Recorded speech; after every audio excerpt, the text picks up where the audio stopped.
Hello, everyone, and welcome to episode 42 of the Break-Thru Active podcast. As always, I'm with Mitch. How are you? Good afternoon, mate. Doing really well. What do you think of the hoodie? Oh yeah, I haven't picked up my one yet. Comfy.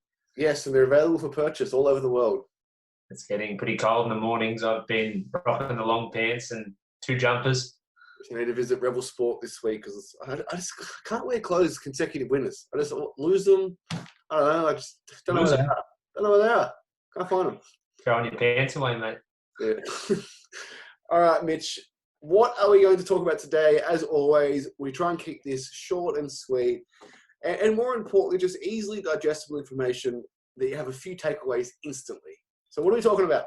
Yeah, I made a poll last night on Facebook in our members groups and asked a few different questions, and the most popular one was about fitness wearables. So what you wear on your wrist, whether it be a band or a watch. There are many different variations and brands that do them. So we just wanted to discuss a few of the main points today about fitness wearables. Do we need them? What to look for? What does the data show? And really just the overall importance of them. So if just before we start, it's the main thing that I guess a lot of people maybe don't realise is that they've just become so popular in the last couple of years. I remember it was probably back when we first started doing the boot camp, 6-7 years ago, and no one really had them. Yeah, and now you sort of flat out to find someone who doesn't either have one or has had one in the past. Well, the first I heard was just a regular Fitbit. They were really thin, and they literally had a step counter on them, and they didn't even attach to your phone. And then I didn't even know for a long period of time that your phone itself, Android or Apple, actually tracks steps in the Heart app. Yeah. I think I told you that. Yeah, you did. And then from there, Garmin's really gotten popular. And then there's just a wide range of Samsung watches, and the Fitbits are really impressive now, Apple watches. And then you got the higher end elite ones like Whoop or the Oura Ring. But I guess where we should start is first thing, like, why are we wearing them? Yeah, well, that was going to be my first question to everyone. And I think there's definitely a distinction between people some people wear them who don't exercise at all. They don't go to a gym, they don't work out, they don't do anything, but yet they still wear the Apple Watch or the Fitbit or the Garmin. And then you've got other people, like obviously who we come in contact with every day, who are avid gym goers or boot campers or whatever it may be, and they wear them as well. So I think they are definitely more important for people who do take their health and fitness a little more seriously. Otherwise, it pretty much just becomes a glorified step counter, which, like you mentioned, as long as you've got your phone on you, then it's it does track that anyway. But I guess the main point which I want to get across today, which we'll get into a little bit more, is they're not really a necessity for you to improve your health and fitness. And you may disagree with that, but I think a lot of the time people feel as though they need to track calories, track their steps, and keep an eye on everything in that regard to be able to lose weight or get healthier. And I just don't think it's that black and white. Well, this might be an unpopular opinion. I actually think they've affected people for the worst. And the number one reason why is, you just mentioned tracking your calories. Well, part of that process is most of the good watches give you a reading of your calorie expenditure. Yeah. So your watch will tell you that you burn 3,500 calories for the day or X amount of calories per the session. And like, it's been studied and proven time and time again that all of these devices drastically overestimate what you burn. So I remember it very clearly we were running boot camps back in Kurri. We had a member come to you and said, "Oh my God, Mitch, I burnt X amount today. I can't believe it." And he went home and he ate that much in food. KJ?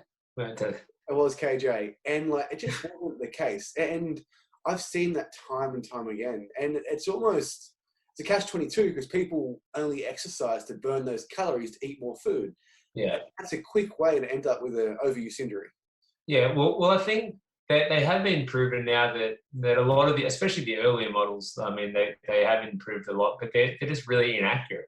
Yeah. And I don't know if it's marketing genius or if they did it on purpose or what it was, but people want to see themselves burning a lot of calories. So if they've got a certain brand or a certain watch that's telling them that they're burning 800 calories in a 40-minute workout, they're going to think this is great. They're going to tell their friends about the watch, and they might end up buying the watch as well. And we know that burning 800 calories in a 40-minute workout is near impossible. Yeah. So the accuracy of a lot of them, leaves a lot to the imagination, and you can't take it as truth. And then, like you just mentioned as well, I think it can begin to, I guess, manifest an unhealthy relationship with food and with exercise. Then all of a sudden people are exercising just so they can eat a little bit more. They'll go in, they'll say, okay, great, I've burnt my 500 calories in a workout. And then they go home and just eat 500 calories worth of shit. Yeah. And that's how they view exercise, that they view it as just a means to an end of being able to eat more. And I'm the first to say that I like that I have a high expenditure of calories because it does enable me to eat more. But I think if you are looking at that number and then looking at the number on the back of a pack and say, okay, well, now I can eat this amount of calories more because I've done this, then you're doing it the wrong way. It's simple as this. There's more fitness technology available in 2021 than ever before, and obesity rates are still on the rise. So they're not actually helping. And well, that was my first point. I'm guilty of it myself. I've worked out. I've seen, I'm like, ooh, that's pretty good. And like, I know better. And just, I want to eat more food, and I justify it logically with the watch. And I know better. Yeah. And I can't help it. And people that don't know better, it is just a ticket to, and of course we exercise to, like, part of it is you can eat more food, but it's just that really unhealthy relationship with calories in, calories out based off a watch. And if you wore the same watch on your right hand and your left hand, they give you drastically different results. Yeah, the accuracy is always going to be in question. And I don't think you should be using those numbers as gospel. And I think a better way to do it is get a bit of an idea of what a normal amount of food is you eat. And if you're staying steady with your weight, then that's a good chance to a good way to look at it. We're not going to get into that too much today because we could speak forever about that. But I think in terms of, especially for me, who I write all the workouts for the gym, I don't want workouts to only be viewed as good if you are burning a shit ton of calories. Yeah. If that was all we wanted out of a session, I'd have you skipping for 40 minutes because that's been proven to be the highest calorie burner per minute per hour. Every member would end up with plantar fasciitis. Well, exactly. There's no variety. You're not building any muscle. You're not getting good range of motion. All you're doing is just a repetitive movement that is going to burn a lot of calories, but at what cost? And how often are you going to want to come in and do that? And how motivated are you going to be? But I think it also just puts a bit of a dampener on the need for stretching and recovery and things like that, because some people almost view it as a waste of time if you're doing something slower and stretching and cooling down because you're not burning calories. So I think that all comes back to the watch and looking at the amount of calories burned. And I'm all for, I definitely think every workout you should come in and get a good sweat, but it doesn't have to be pedal to the metal for the whole workout for you to get a good session out of it. No, and like if you were to write down the 10 best exercises in the world, just our opinion, I think you'd find a lunge in there, a squat, a deadlift, maybe even a PVC pass-through, just some mobility work, and none of them burn a great deal of calories. No. However, doing them on a regular basis will allow you to run, jog, walk, ride, skip, row for a long period of time.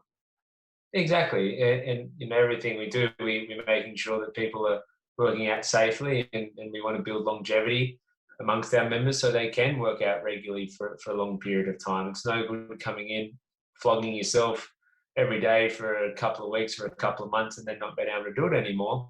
Your calories burned per day is going to drastically go down when you can't do anything except sit on the lounge all day and all weekend. So we always look big picture. So we've covered calories. There's two other things that they do, and one of them is track steps. So we'll discuss that now, and then I think we'll finish off with sleep. So in regards to the step counting, I really do like them. I think it's a really good tool on your days off, on your weekends, just to make sure that you're getting enough steps. And we try and stay around that 8 to 10,000 mark, and that's just maybe 2 half-hour walks out in the sun. That's just walking around your house.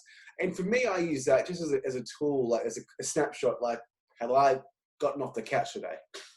Yeah, I think it's a great way to encourage people to be more active. And again, we got to remember that the people who we're in contact with are coming to the gym and working out a few times a week, whereas a lot of people who buy these products, they're not doing anything. So if it gets people from literally off the couch doing nothing to going on a couple of half-hour walks a few times a week, or averaging 10,000 steps every day for a week, then that's fantastic. And I think obviously for people like us and our members, it is important as well on those off days, or just to give you a bit of an idea of how active you are. But I think it's a great way to get people to be a little more active who probably wouldn't ever join a gym. Yeah. And in the other school of thought with it as well, is it can be a great way to introduce people into being healthier and fitter. They get a watch, they start to walk more, they start to lose a little bit of weight, they start to eat a little bit better, and then from there they want to take the next step, and they want to look to join a gym, or they want to look to progress their fitness a little bit further. So I think it's great for that. Now nothing is great without having any con, and the cons between the watches, sometimes they can be fairly inaccurate also. I think they're a lot more accurate than the calorie expenditure, but for gym goers, if I'm on a rower or an assault bike, my steps rack up pretty fast. And shaking your wrists around. Yeah, and a larger part of, I guess, that watch's calorie expenditure is based on your step count. So sometimes your step count be drastically over-exaggerated from hanging your clothes on the line, putting your arm up and down. So I think the same way with the calorie expenditure and the step count, it's just a quick snapshot. It is one measurement of 100 things that you can do to whether I'm feeling good or am I doing the right thing. And the other thing too is like, it goes back to calorie expenditure again. I remember also back at Kari, we were doing some side leg raises on the ground, and I had a member take her wrist off her watch, put it on her ankle. So that would... Really? Yeah. I don't know this story. I told you, I was fuming, and that tracked her movement. And to the point where like a Pilates class or yoga class, it was like she viewed that as a waste of time because it wasn't adding to her step count. In the same way we can get obsessive over counting calories, we can get obsessive over our step count, and people can walk themselves into, once again, plantar fasciitis, Achilles pain, that kind of stuff. So it's okay. I think it's good for people to look at. And even if you don't want to go out and buy a watch, look at your phone. And that's your phone's probably a little bit less accurate than a watch, but it's not too far off the mark.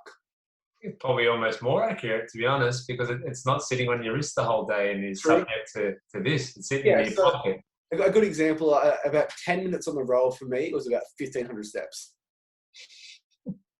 Obviously, my phone was different to my watch, and that's how what it was. Yeah. So they're not, but I think for the most part they are fairly accurate with the steps. But I think the question you got to ask yourself is what are you trying to get your steps up for? Is it just to be a little bit healthier? Is it so you get a bit more movement in? Is it because you're trying to lose weight? Because if you're trying to lose weight from walking more, and you're walking up and down your hallway at 10 o'clock at night to try and get your 10,000 steps in, or you could just have half a piece of toast less to counter the calories, then what are you doing it for? So I think the purpose of why you are trying to increase your steps and wanting your steps is important. And if it is just to be generally healthy, because they do recommend 10,000 steps a day is good for anybody, and you're trying to get around that mark, then that's great. But if you are obsessing over it, like anything, like same as calories or anything else in life, if you are obsessing over that number, then you're probably viewing the need for steps a little bit wrong. And if you're already going to the gym 4 times a week, you're probably not the person that's going to obsess over their step count. But we have seen it before where they just go bananas on their step count, and they're just constantly walking everywhere. And they'll walk down to McDonald's and they'll go to cheeseburger and they'll walk home. And they're more worried about the steps in the cheeseburger. So just like everything, it's just It's just don't take it too seriously. Even like with the step count, I'm pretty sure it links up with MyFitnessPal now. So it kind of will factor that into the amount of calories you need, and then that's sort of quite dangerous for, obviously, if you are having a big day on your feet, then you go and eat a little bit more. And again, it's good to know. I think it can be interesting when you get to the end of your day and you think, oh shit, I've done 15,000 steps today. I didn't feel like I was that busy, but it doesn't give you a license to eat a bunch of shit just because you've done that. Yeah, what you said then is exactly like, I think, why they're great. It's just a quick awareness of, hey, have I been active today or have I not been? And then just finding why you haven't been. Yeah. The last thing. Sorry, just before you go on, and I think if someone was to look at it over a long period of time and they're averaging 3,000 steps a day for a month, it's probably safe to say they need to make some sort of lifestyle change. Yeah. Whether it be that they start to need to go for a walk in their lunch break, or they need to try and park a little bit further away if they're walking into work, or go for an extra long walk on the weekend, or whatever it may be, because that's obviously way too low. So it could signify the need for a change, but anything short of that, I think it's just more of an awareness tool. Yeah, absolutely. And the last thing, which I believe is their best feature, which is their ability to track sleep. And the sleep is really, really, really accurate. I was surprised by my Whoop band and the Garmin just how accurate it is. Like from the minute I fall asleep to the minute I wake up, it seems to be pretty good. Yeah, I agree. And so I've got the Whoop band now, which Jamie has as well. And some of you guys might not have heard of that, but that is more specialized for people wanting to track sleep and recovery and stress. And I found that to be really accurate. Well, a great example is the Whoop band and the Oura rings. They don't give you a step count, which I think is a good indication that they're more focused on the sleep side of things. Yeah. And very accurate. And I think even Brody had told me this before with her, I think she had Fitbit or maybe Apple Watch, one of those. And she said, like, sometimes she's sitting on the lounge watching TV and it registers as sleep just because she's just so relaxed. So there are some of them obviously more accurate than others, but I've had this one for over 18 months now, going on 2 years.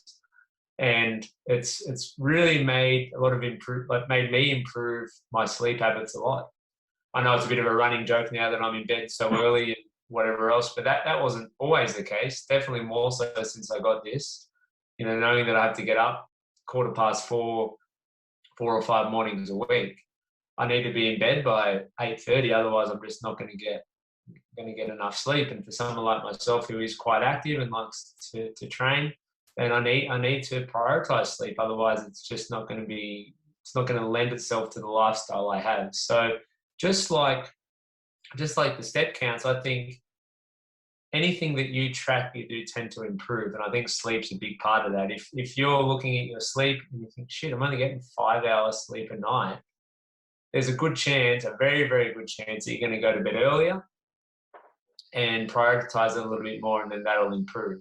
And we're not going to get into the importance of sleep today, but I think everyone can agree that, most of us could probably improve how much sleep we get and improve our sleep habits. Yeah, especially it gives you a really accurate reading of how long you're sleeping for and the quality of your sleep. So first things first, the duration of your sleep is the most important thing.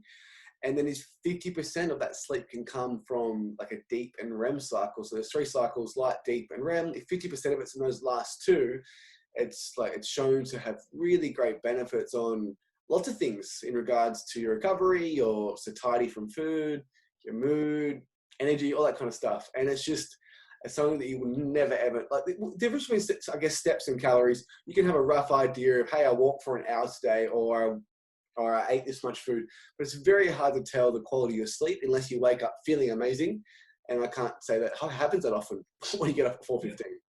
Yeah, and I think the quality of sleep is important as well, because a lot of the time you'll have people who are, they say I go to bed at 9 and I don't get up till 6. I'm getting 9 hours sleep. Well, that's just not the case. Like, I know even for me, if I'm in bed for 8 hours, I'll very rarely get more than 7 hours of sleep. It takes me a little bit of time to get to sleep. I'm waking up through the night. maybe wake up, go to the toilet. So it ends up being maybe 6.5, which is still okay. But for people who maybe are short on energy or not recovering well or getting sick or whatever it may be, they're thinking, well, I'm sleeping enough. I'm in bed 9 hours a night.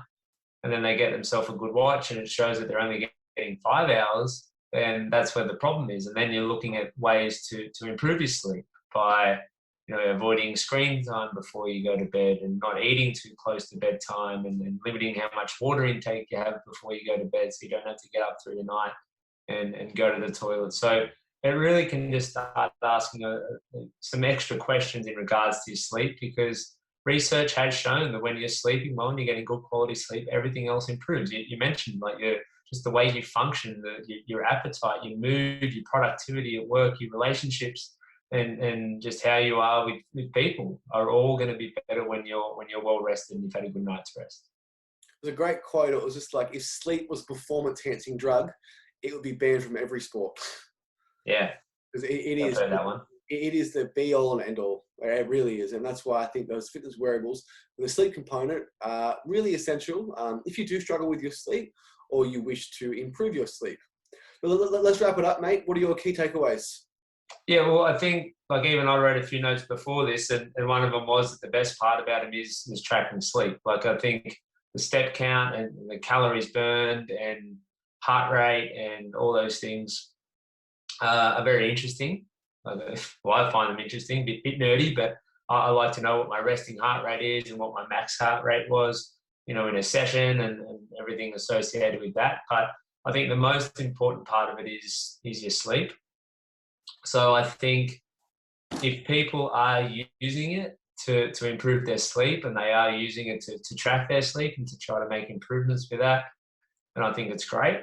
I think if you are using it and looking at your watch every 3 minutes during a workout at the gym and looking at it every 5 minutes when you're on a walk and checking your step count 20 times a day, then you're probably reading a little bit too much into information that's not that important.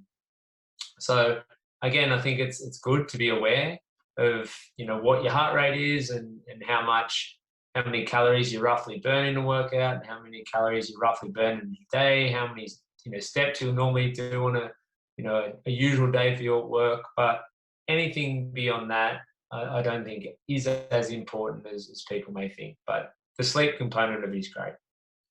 Yeah, and I guess the whole point of this discussion is, I think if one of our, I wouldn't even say call it a pet peeve, I guess it's just when people judge a session based on calories. I think it really just... Oh, it's a pet peeve of mine.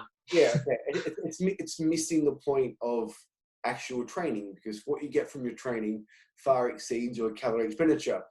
If you're doing a front foot elevated reverse lunge, that is doing so many things in terms of like your strong glute. We're training hip extension. We're learning to stabilize our pelvis. We're building strength in our quads, our tendons, all that type of stuff, which just far exceeds, like, if we were to replace that with 30 seconds of skipping to burn 10 calories.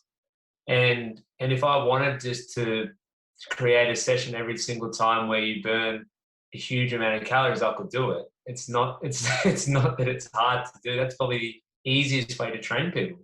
You just do some sort of continuous 45 minute session where it's all aerobic based. Yeah, 5 minutes on the bike, 5 on the bike, 5 on the roll, 5 on the skier, 3 rounds, 45 minutes. Go for a run in between. Yeah, and finish off with 200 burpees to bar. Yeah. So it's there's no art in that. It's not something that's beneficial, but like you mentioned as well, creating good movement patterns and working certain muscle groups and, working your core muscles, bracing your core, getting, good mobility and combine that with aerobic and anaerobic type of training, having rest periods during your workout. So it mimics what how you play sport, things like that, which aren't going to lend itself to a huge amount of calories burned, but it is going to improve your training and improve everything that you want to improve from training, your body composition, your strength, how you look, and your fitness and everything that goes with it. And that's not even their fault. It's been sold by gyms that advertise fast, intense workouts that burn 4% more calories. And that's no different from a get-rich-quick scheme. Like, it's just, It's just not true. And if it is, you can maintain it for about 3 or 4 days. Yeah. So I guess maybe just to end it, if people were wanting to get one, what would be your recommendation? I'd recommend a Garmin. They're like $150 from JB Hi-Fi. I think they look quite snazzy too, like a regular watch. And that does your sleep, your steps, and your calorie expenditure. And all the other things, your VO2 max, your HRV. If you wish to know them, get a Whoop or Oura Ring, but they are a bit more pricey. I don't think I would be taking any style tips from you, mate, but nevertheless, I think Apple watches are pretty good, but I think they're like going on $1,000, or they're like Well, 600, 800. yeah, I think their new thing is they can track your blood oxygen level, which I don't know what that does. But they are quite pricey, right? Yeah, absolutely. Yeah, because you can go on TikTok on them, I think. Yeah. And TikTok. Yeah, I really love the Whoop band I've got, but I think that's more for people who geek out a little bit more on numbers and the sleep and recovery side of things. If you're looking for just a basic one that is going to obviously track steps, track your heart rate, track your sleep, something you can wear that's fairly light and affordable, then and I think Garmin's quite good. I used to have one which worked just fine. It's almost like computers. When you go to Apple, JB Hi-Fi, what are you doing? I'm going on the internet. Well, they're like, Yeah. that's a $200 computer will do that, let alone a $3,000 Mac. And the same thing with the watches. Almost any watch you purchase, Fitbit, Garmin, at that lower price range, the 100 to 150, they're going to do the 3 things that you want. Yeah, great. Cool, let's wrap it up there, mate. Thanks for listening as always. We'll be back next week for episode 42. Yeah, thanks, guys. Have a good one.